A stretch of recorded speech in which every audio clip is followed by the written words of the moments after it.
Hey, this is Marco, and in this video I'm going to show you how to connect Solana wallet to TAPSWAP. But before I show you how to do that, subscribe to the channel, it helps me out a lot. Based on this guide, to connect your Solana wallet, you first need to set up your wallet on Solana blockchain. You want to download Solana wallet. Visit the official Solana Phantom website and only download the wallet application compatible with the operating system. Once downloaded, install the application on your device. Create a new wallet. Open the Solana wallet application and click on Create New Wallet. Then set up Solana wallet. Follow the on-screen instructions to set a strong password and create your new Solana wallet.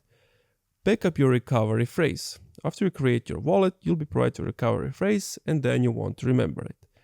So, how to connect it? You need to link your TAPSWAP account to your wallet. Launch the TAPSWAP bot, launch the task, connect the Phantom wallet, sign the message, and verify the connections. Congratulations, you have successfully connected the TAPSWAP. And that's it. Thank you for watching this video. If you enjoyed, leave a like, comment, subscribe.